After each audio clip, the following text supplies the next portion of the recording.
जयपुर में एक नशेड़ी ड्राइवर ने 50 लोगों को कुचल दिया। 19 लोग मर चुके हैं, 50 परिवार बर्बाद हो गए एक नशेड़ी ड्राइवर के कारण। भारत में ऐसे हजारों की संख्या में नशेड़ी ड्राइवर हैं जो गाड़ी चलाते हैं और एक्सीडेंट करते हैं। साल में 5 लाख एक्सीडेंट होता है, उसमें सबसे बड़ा कारण है नशा पी के गाड़ी चलाना। दुर्भाग्यवश इसके ऊपर चर्चा ही नहीं हो रही है।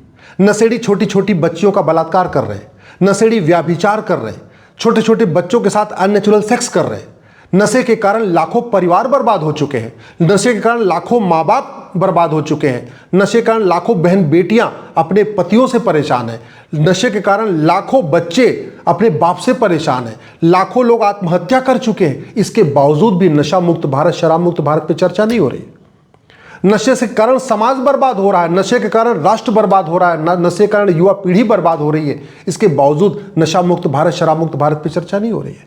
वेद पुराण कहता है नशा ठीक नहीं है, फिर भी वेद पुराण की बात करने वाले नशा मुक्त भारत की बात नहीं कर रहे। बाइबल कुरान की बात करने वाले नशा मुक्त भारत की बात नहीं कर रहे। मठ मंदिर की बात करने वाले नशा मुक्त भारत की बात नहीं कर रहे।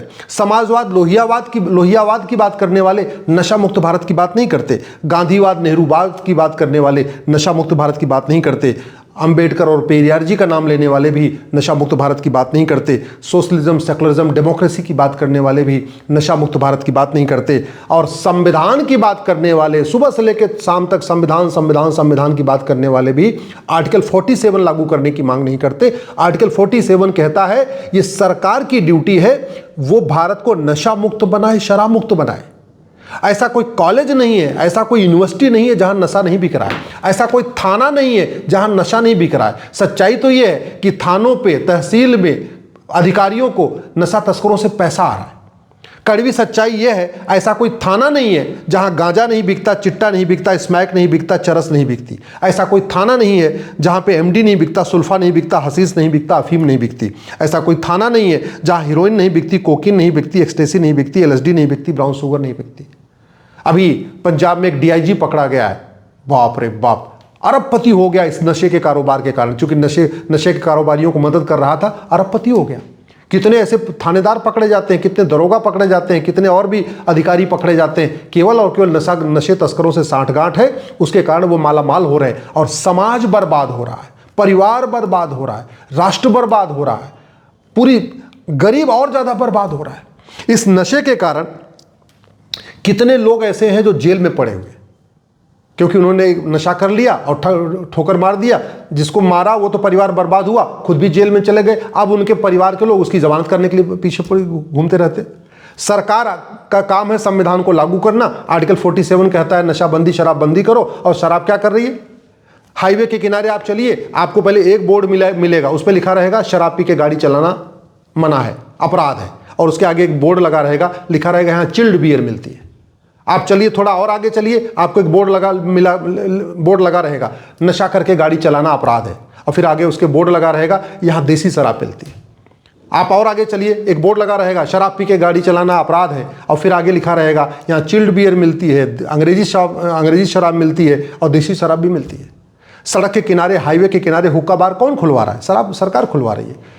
हुक्का बार का लाइसेंस सरकार देती है, बियर बार का लाइसेंस सरकार देती है, डांस बार का लाइसेंस सरकार देती है, चिट्टा बार का लाइसेंस सरकार दे रही है, अफीम की खेती सरकार करवा रही है, गांजे की खेती सरकार करवा रही है।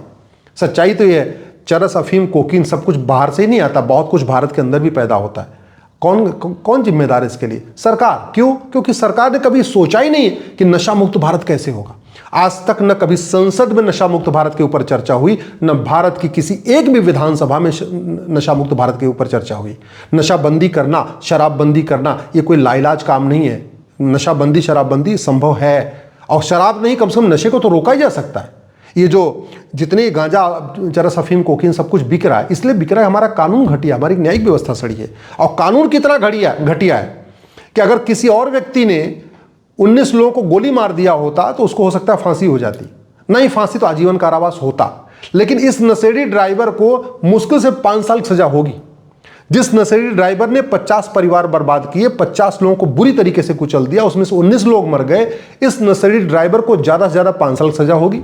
इसका ड्राइविंग लाइसेंस तक कैंसिल नहीं होगा, इसका कोई न राशन कार्ड कैंसिल होगा, न इसका आधार कैंसिल होगा, न कोई इसका डॉक्यूमेंट कैंसिल होगा, न इसकी सिटीजनशिप कैंसिल होगी, न इसको आजीवन कारावास होगा, न इसके ऊपर 20-50 लाख रुपए का जुर्माना लगेगा। क्यों? क्योंकि हमारा कानून घटिया है। हमारे देश में जो बीएनएस बनी है 150 साल के बाद बदली गई, लेकिन बदलते समय हमने ये नहीं देखा अमेरिका में क्या चल रहा है। मैं पहले भी कई बार कह चुका हूँ, कायदे से अगर भारत में अपराध कम करना है, भ्रष्टाचार कम करना है, नशा का कारोबार कम करना है, ये अमेरिका का फेडरल पिनल कोड भारत में लागू करिए। बहुत अच्छा कानून है। अमेरिका इसकी रॉयल्टी नहीं मांगेगी, अमेरिका इस पर टैक्स नहीं लगाएगा, इसको हम फ्री में नकल कर सकते हैं। मैं सरकार से निवेदन कर रहा हूँ, एक कमेटी बैठाइए, ये अमेरिका का कानून को रिव्यू करिए, सिंगापुर के कानून को रिव्यू करिए, जर्मनी के कानून को रिव्यू करिए, चीन के कानूनों को रिव्यू करिए और भारत के कानूनों को बदलिए। जब तक पुलिस सिस्टम नहीं बदलेगा, जब तक जुडिशियल सिस्टम नहीं बदलेगा, जब तक एडमिनिस्ट्रेटिव सिस्टम नहीं बदलेगा, जब तक भ्रष्टाचार खिलाफ कठोर कानून नहीं बनेगा, जब तक ड्रग के खिलाफ कठोर कानून नहीं बनेगा, तब तक नशा तस्करी, ड्रग का कारोबार नहीं रुकेगा। जब तक ड्रग का कारोबार नहीं रुकेगा, तब तक ऐसे नशेड़ी ड्राइवर लोगों को कुचलते रहेंगे, लोगों को मारते रहेंगे। जब तक कठोर कानून नहीं बनेगा, तब तक नशेड़ी छोटी छोटी बच्चियों से बलात्कार करते रहेंगे। जब तक ड्रग के खिलाफ कठोर कानून नहीं बनेगा, तब तक नशेड़ी आए दिन लोगों की हत्या करते रहेंगे। कोई गाड़ी चढ़ाएगा, कोई कुछ और करेगा, कोई कुछ और करेगा। रोड रेस का सबसे बड़ा कारण नशा है, रोड एक्सीडेंट का सबसे बड़ा कारण नशा है। छोटी छोटी बच्चियों की, 1 साल की 2 साल की बच्चियों के बलात्कार का सबसे मूल कारण जो है नशा है। बच्चों के साथ यौनाचार का मूल कारण नशा है।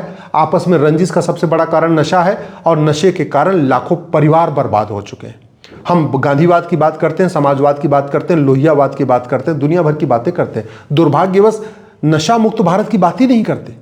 ये नशा हमारी संस्कृति को नष्ट कर रहा है, हमारा धन भी जा रहा है, हमारा धर्म भी जा रहा है। नशे के कारण लाखों परिवार बर्बाद हो रहे हैं। फिर इसके ऊपर चर्चा क्यों नहीं हो रही है? अगर नहीं करना है नशाबंदी तो संविधान का आर्टिकल 47 बदल देना चाहिए। क्यों रखना?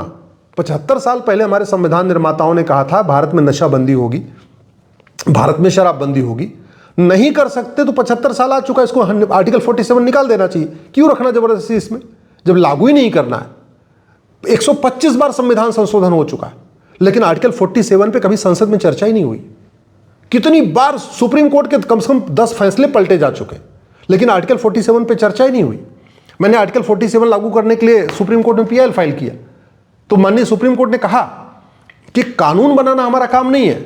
आर्टिकल 47 डायरेक्टिव प्रिंसिपल है, डायरेक्टिव प्रिंसिपल को लागू करना केंद्र सरकार की ड्यूटी है, राज्य सरकार की ड्यूटी है, लेकिन सुप्रीम कोर्ट इसको लागू नहीं कर सकता। तो सुप्रीम कोर्ट ने अपने हाथ खड़े कर दिए। मैं बार बार हाथ जोड़ के निवेदन कर रहा हूं, इस देश को बचाइए, नशे के कारोबार को बंद करिए। लाखों परिवार बर्बाद हो चुके हैं, लोग आत्महत्या कर रहे हैं। नशेड़ी पतियों के कारण बहन बेटियां आत्महत्या कर रही हैं, नशेड़ी बच्चों के कारण माता पिता आत्महत्या कर रहे हैं, नशेड़ी जो है बाप के कारण बच्चे बर्बाद हो रहे हैं, अनाथ हो रहे हैं, गलत तरीके में जा रहे हैं, गलत कार्यों में चले जा रहे हैं, क्योंकि बाप नशेड़ी है तो कुछ कर ही नहीं रहा।